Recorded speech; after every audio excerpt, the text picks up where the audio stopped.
Bapak Ibu yang dikasih Tuhan, ibu-ibu terutama yang dikasih Tuhan, hari ini tema kita adalah persiapan masa tuamu. Ya, bisa ditayang? Oke, terima kasih. Bisa saya putar dikit ya, biar saya kelihatan. Oh, udah dimatiin, nggak apa-apa. Gini aja ya. Baik, persiapkan masa tuamu ya. Kita akan baca satu bagian firman Tuhan dari Yesaya ya. Dua ayat saja, ayat 3 dan 4. Ini perikop ini sebenarnya ada 13 ayat. Bisa? Yesaya 46. 46. Ayat 3 yang saya bold itu ya, yang saya pertebal itu. Mari Bapak Ibu kita baca bersama-sama hitungan ketiga ya. 1, 2, 3. Dengarkanlah aku, hai kamu keturunan Yakub. Hai semua orang yang masih tinggal dari keturunan Israel. Hai orang-orang yang kudukung sejak dari kandungan. Hai orang-orang yang kujunjung sejak dari rahim. Sampai masa tuamu aku tetap dia, dan sampai masa putih rambutmu aku menggendong kamu. Aku telah melakukannya dan mau menanggung kamu terus. Aku mau memikul kamu dan menyelamatkan kamu. Puji Tuhan ya, ini ayat yang baik, bagus sekali buat kita hari ini. Kita bersyukur, kita boleh membacanya, merenungkannya, dan berbahagialah kita yang melakukan firman Tuhan. Nah, kalau kita perhatikan ini 13 ayat dalam sebuah perikop, dewa Babel tidak berdaya ya. Tidak berkutik di hadapan Tuhan. Ini merupakan nubuat sebelum kejadian. Yesaya menyampaikannya kepada umat yang akan dibuang ke Babel dan akan kembali nanti dari Babel. Bagaimana Tuhan mengingatkan dan menegur bahwa sesungguhnya Tuhan mengasihi bangsa Israel dan sebagian besar sudah dihukum Tuhan mati dan ada sisa-sisa yang menerima anugerah Tuhan. Jadi dia boleh sisa tinggal menerima anugerah Tuhan. Semua bukan karena kehebatan mereka, tetapi karena cinta kasih Tuhan. Karena mereka berdosa, mereka menyembah berhala, mereka menduakan Tuhan. Mereka mendaung emas, perak, dan mengupakan kepada tukang membuat patung. Untuk mereka bikin patung itu dan mereka angkat dan taruh pada posisi yang mereka kehendaki dan kemudian mereka menyembah. Di mana logikanya? Di mana pengetahuan kamu? Hai orang bodoh, Tuhan menegur. Patung dewa yang kamu anggap punya kuasa, kamu buat dari benda mati, kamu yang mengangkutnya, dan kamu taruh di mana posisi kamu mau, kamu menyembah dan minta doa kepada dia, dan dia tidak menjawabmu, Tuhan bilang. Alangkah bodohnya kamu seperti itu ya. Nah, itulah bagian daripada perikop ini yang Yesaya sampaikan. Tetapi hari ini kita mau fokus ibu-ibu pada ayat yang 3 dan 4 yang sudah kita baca. Bahwa inilah sesungguhnya Tuhan yang baik itu. Tuhan yang sesungguhnya Allah yang harus disembah oleh Israel. Yang sisa-sisa itu mendapat anugerah untuk boleh mengenal Tuhan dengan benar dan menyembah Allah yang benar, bahwa Allah yang begitu mengasihi Yakub keturunannya ya. Sejak kapan Tuhan sudah mengasihi mereka? Sejak di dalam kandungan ibunya, sejak di dalam rahim ibunya. Sampai kapan Tuhan itu begitu setia menaungi, menggendong, mendukung, menjaga dari segala sesuatu masalah yang mereka hadapi dan memberikan jalan keluar kepada Israel. Bahkan Tuhan bilang, sampai putih rambutmu, sampai senja hidupmu, Tuhan tetap menjagamu. Tuhan membela, Tuhan begitu menyayangi Israel. Tuhan begitu memperhatikan kepentingan Israel. Tuhan begitu melimpahkan berkat yang tak berkesudahan itu. Kasih setia Tuhan sampai selama-lamanya ya. Di dalam Ratapan 3 ya, 23 kita tahu Tuhan tidak pernah meninggalkan sisa Israel yang mendapat anugerah itu. Demikian juga dengan kita adalah bagian yang mendapat anugerah Tuhan di dalam hidup. Kita betapa bersyukur kepada Tuhan. Tadi nyanyian tadi kita patut memuji Tuhan dan bersorak menyampaikan kepada hadirat Tuhan, menyembah Tuhan. Haleluya, Tuhan begitu baik. Karena terlebih dahulu Tuhan sudah memperhatikan kita. Bahkan sejak kita belum lahir, kita masih di dalam rahim orang tua kita, ibu kita. Sampai kehidupan kita meranjak sampai saat ini, sebagian kita sudah putihnya sudah lebih banyak daripada hitamnya. Ya, bisa dihitung hitamnya. Nah, itu dia. Tuhan tetap menggendong, mendukung kita. Tuhan melimpahkan berkat tak berkesudahan. Dan Tuhan menaruh khusus memperhatikan kita. Membela kepentingan kita dikatakan. Nah, hari ini kita mau belajar terus seperti orang dunia. Mempersiapkan untuk hari tua. Pertanyaan saya, apakah masih perlu kita untuk mengkhawatirkan dan mempersiapkan hari tua kita?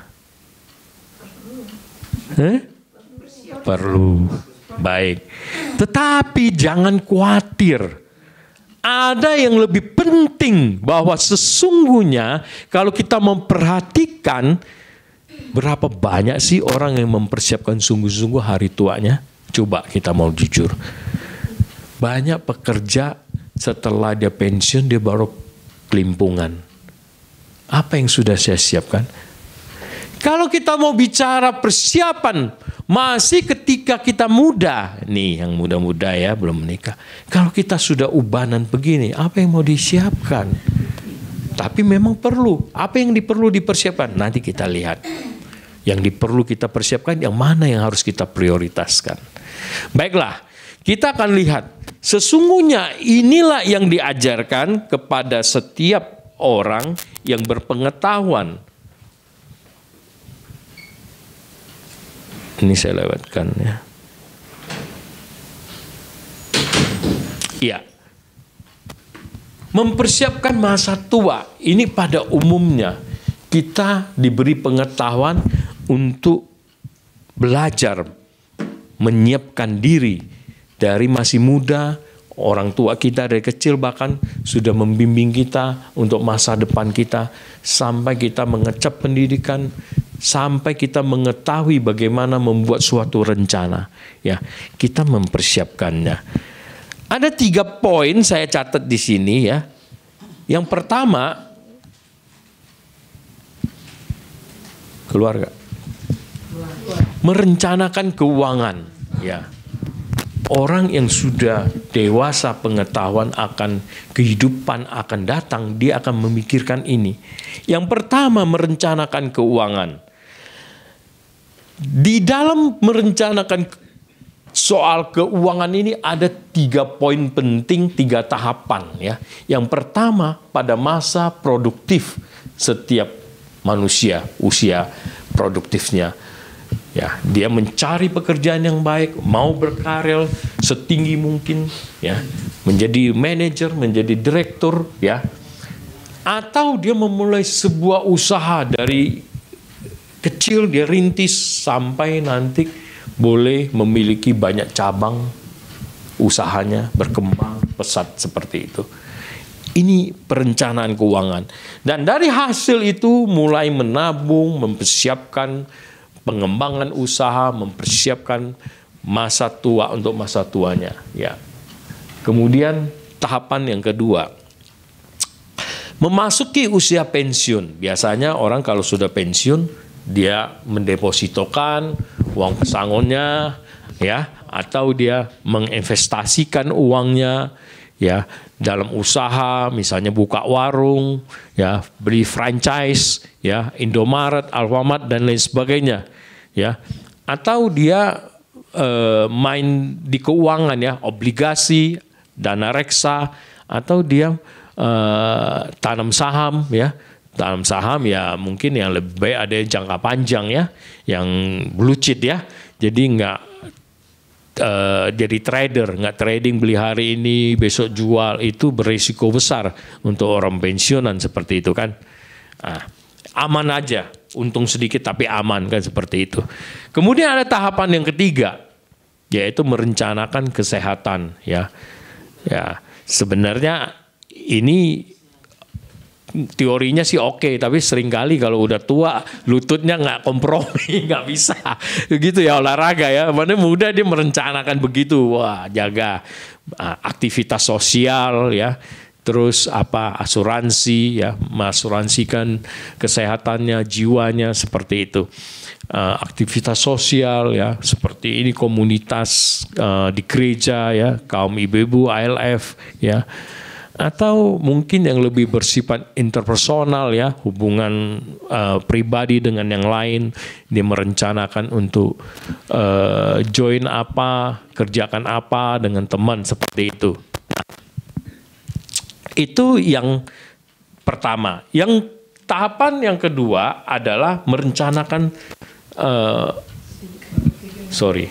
ini ya, yang kedua tadi udah, ini yang ketiga, ya, merencanakan kehidupan rohani, ya, spiritual, ya, bergereja, mengambil pelayanan, ya. Biasa waktu muda sibuk nggak sempat pelayanan, nah sekarang sudah, kalau Tuhan kasih usia panjang, ya, seperti itu. Pelayanan aktif di komunitas, ya, membangun relasi karib dengan Tuhan, ini yang lebih penting, ya. Doa dan perenungan firman Tuhan.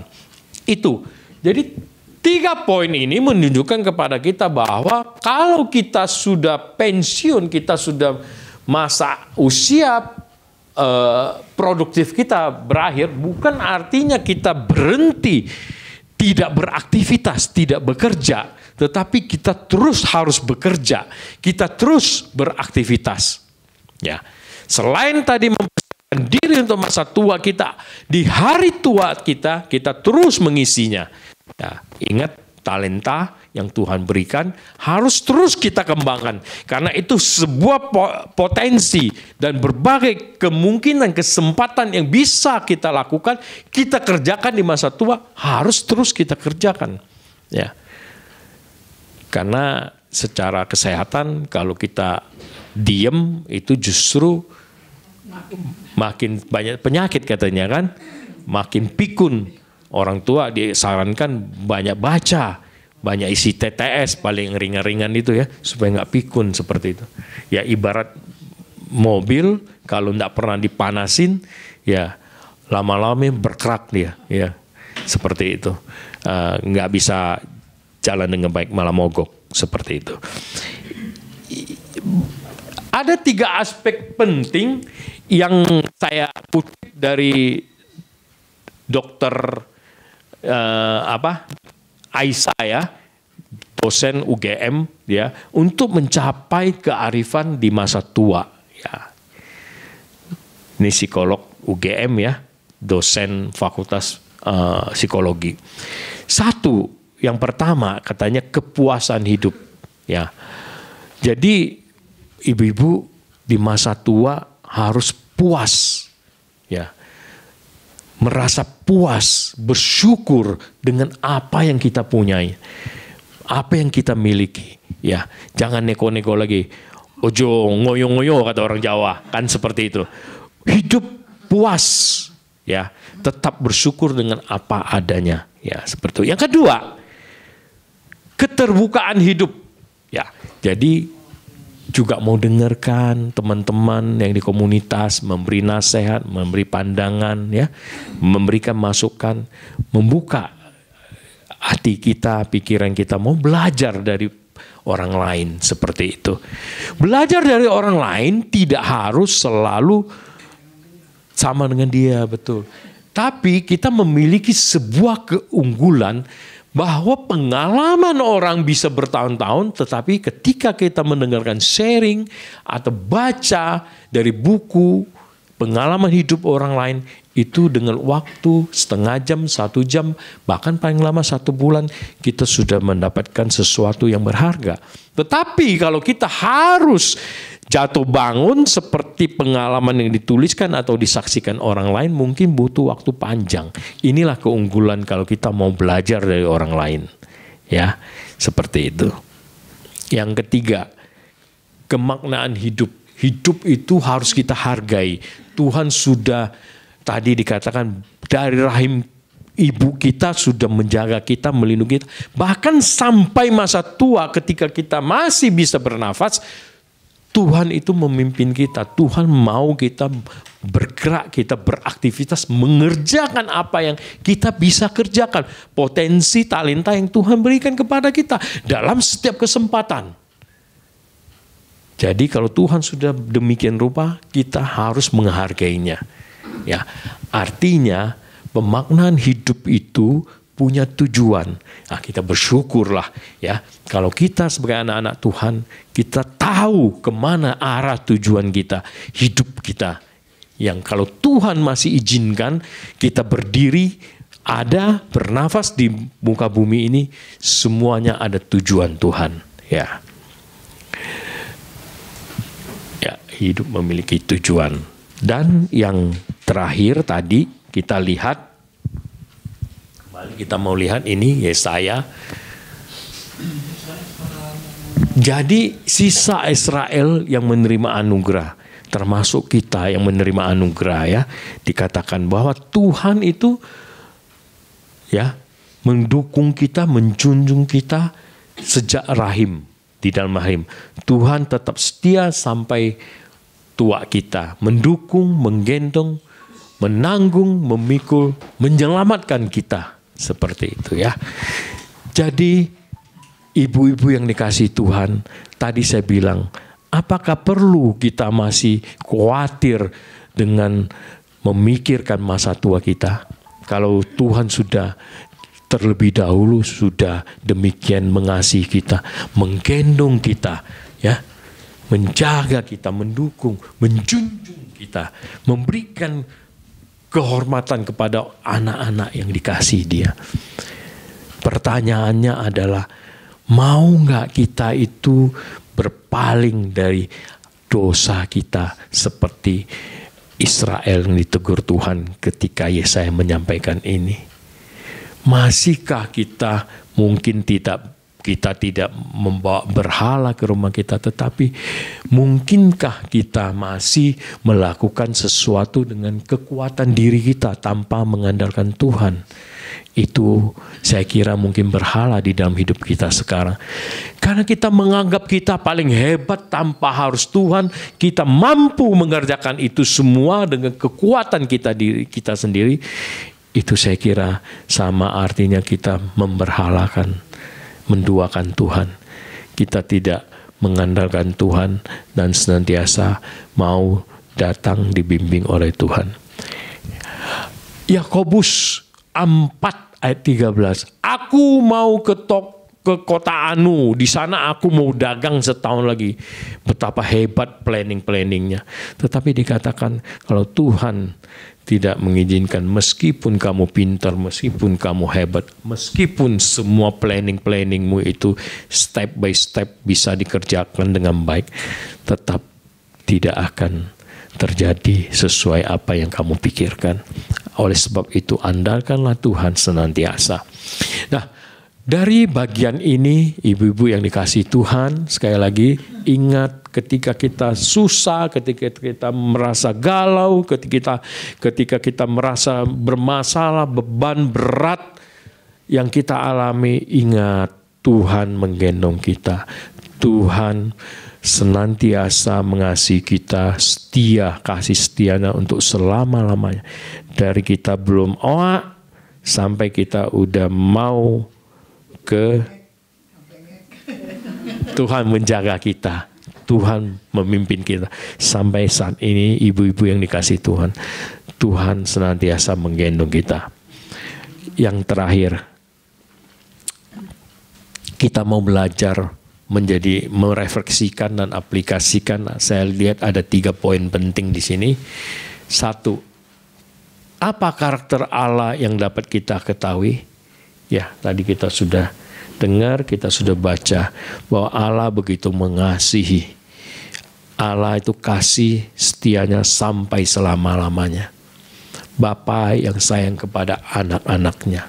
Ingat, Bapa yang sayang akan anak-anaknya. Mungkin sebagian kita sudah tidak punya ayah di dunia ini.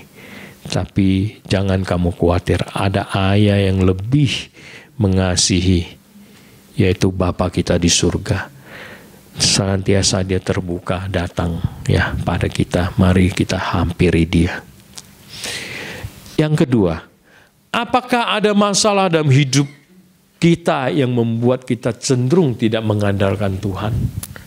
Ibu-ibu, tidak ada satupun masalah yang tidak bisa Tuhan kita atasi.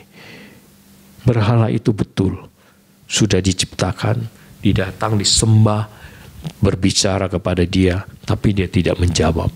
Ingat ketika Elia melawan 400 nabi palsu. Taruhannya adalah sapi, kerbau yang dimintakan untuk dibakar. 400 orang tidak dijawab satu kata pun dari berhala itu. Tetapi Tuhan yang kita sembah, Elia memanggilnya dan Tuhan menjawab dengan menurunkan api, membakar korban tersebut. Tuhan bilang, judulnya tadi, para dewa keok, para dewa tidak ada tandingan sama Tuhan. Amin, ibu-ibu. Ya. Yang terakhir, bagaimana kita dapat beriman teguh mengandalkan Tuhan dalam seluruh aspek kehidupan kita? Ini poin yang penting yang tadi kita sudah singgung ya, bahwa di masa tua kita harus berhidup berkomunitas seperti ini Ibu Alef ya. Ajak lebih banyak lagi saudara-saudara kita, ibu-ibu, kaum wanita untuk merasakan kasih Tuhan di dalam komunitas ILF ini. Ya, membangun sebuah relasi ya, bukan hanya di dalam komunitas kita bisa sharing seperti Ibu Nelly tadi, berbagi kasih Tuhan. Jangan malu-malu ibu-ibu ketika diminta WL. Ayo siapa bersaksi? Setiap kita pasti punya kesaksian karena kedekatan relasi yang kita bangun dengan Tuhan. Kecuali memang ibu-ibu tidak pernah berrelasi dekat dengan Tuhan. Saya selalu bilang relasi dengan Tuhan ada satu paket. Doa dan baca firman Tuhan. Doa adalah bagian kita berbicara dengan Tuhan. Tuhan mendengarkan kita. Membaca firman Tuhan sebaliknya, Tuhan bicara sama kita, kita buka telinga kita. Itulah bagian yang paling penting, membuat kita akan beriman teguh dan kita merasa aman, kita merasa bahagia, kita merasa sukacita hidup di masa tua. Sakit akan kita lewati, bukan sakit itu kita bilang tidak sakit, itu positive thinking, ibu-ibu. Sakit tetap sakit, tetapi sakit kita bisa lewati. Ada yang lebih sakit daripada yang kita alami. Tuhan Yesus lebih sakit ketika dia menanggung dosa-dosa kita, ibu-ibu. Jadi oleh perenungan kita akan firman Tuhan, mengingat Kristus, meneladani Kristus, membuat kita dapat mengatasi segala permasalahan di dunia ini. Ketika kita membaca firman Tuhan, kita merenungkan, membuat kita semakin teguh dan semakin kita memahami sakitku tidak seberapa karena Tuhan lebih sakit ketika menebus dosaku. Ketika aku merenungkan firman Tuhan, aku tahu ketika aku sakit Tuhan ada di sampingku, mau mendengarkan aku. Mari ibu-ibu ucapkan, sampaikan kepada Tuhan. Tuhan, tolong aku. Ya, mungkin Tuhan tidak segera menolong kamu, menolong ibu-ibu untuk sakit langsung sembuh. Tetapi ingat, penghiburan Tuhan itu membesarkan hati kita, ibu-ibu. Saya sebenarnya pada siang ini sebagai terakhir, saya mau ngajak mau memberikan sharing sedikit kepada ibu-ibu atau tanda kutip mengajar ibu-ibu kalau boleh. Tapi mungkin saya pikir sebagian ibu-ibu ini sudah mengerti. Cuman saya kalau sudah mengerti, saya mengingatkan. Tapi yang belum mengerti, mari kita belajar. Ibu-ibu bawa Alkitabnya kan? Coba buka elektronik atau yang ini. Saya mengajak ibu-ibu untuk kita supaya bisa relasi dekat sama Tuhan. Kalau di Alkitab manual, itu setiap, buka aja Yesaya tadi, 46 ayat 3 dan 4. Masih ada waktu kan saya? Mari. Ya 5 menit ya, 5 menit. Sudah ketemu ibu-ibu? Sudah? Oke. Nah, anak-anak muda juga ya. Baca bagian itu, terus kalau yang di manual itu ada samping kalimatnya. Di samping kalimat. Coba bisa tayangkan di sini. Oh, yang di sini saya udah hapus semua, Teni. Ya, nggak apa-apa di masing-masing aja. Ada footnote ya. Di situ ada huruf A, huruf B ya. Ibu-ibu, itu kalau yang di manual di bawah Alkitab tuh ada tulis itu. Kemana itu ayat itu sambungannya, relasinya yang kita baca. Nah, ibu-ibu jangan sungkan atau aduh malas buka aja ayat itu baca. Ya. Nah, seperti itu. Itu memberikan penjelasan apa yang kita baca lebih detail biasanya. Ada pembanding. Semakin kita ada pembanding, akan semakin kita memahami ayat yang kita baca, ibu-ibu. Nah, ibu-ibu setiap hari lakukan itu, nggak usah satu perikop. Kalau di HP elektronik juga bisa langsung klik di situ, dia keluar. Ibu-ibu nggak usah satu perikop atau satu pasal, ibu-ibu. Ini PA yang sederhana, satu ayat aja, misal atau 2 ayat tadi, 46 ayat 3 dan 4. Baca itu supaya kita dapat pemahaman apa. Kemudian buat pertanyaan. Apa yang dibicarakan? Ya. Di mana? Ya, kalau bahasa Inggrisnya kan 4W1H ya, seperti ya. Ya. Di mana? Kapan? Siapa? Seperti itu yang sedang bicarakan ya. Seperti itu. Kemudian bagaimana saya bertindak? Bikin pertanyaan seperti itu. Kalau ibu-ibu masih sulit, gak apa-apa. Tetapi cukup tadi baca footnote-nya di bawah atau di HP. Kemudian ibu-ibu coba mencerna apa yang dibaca, mengarang dengan kata-kata sendiri. Ditulis, jangan gak ditulis. Selalu kita kalau di SD kan guru ngajarkan kita, perhatikan, jangan cuma nulis ya. Karena dengan kita melihat, kita melakukannya, ada touch ya. Sama dengan kita mengatakan, saya mengasihimu, tetapi cuma dengan ucapan, beda dengan merangkul atau memeluk. 2 hal yang berbeda. Akan sempurna kalau kita baca, merenungkan dan menuliskan. Kemudian, oh ini uraian yang saya baca itu ringkasannya ini, intisarinya ini, ya. Jadi intisari yang saya bacakan ini. Dengan kita menulis, kita mengingat. Dan apa pembelajaran yang saya dapatkan, yang saya bisa lakukan dari apa yang saya baca firman Tuhan. Ya itu ya ibu-ibu ya. Jadi itu poin yang penting saya kira untuk masa tua ibu-ibu yang sekarang ini. Tetapi yang muda-muda harus lebih banyak lagi ikut PA hari Jumat. Oke? Besok malam ya. 1 pasal lebih banyak. Baik.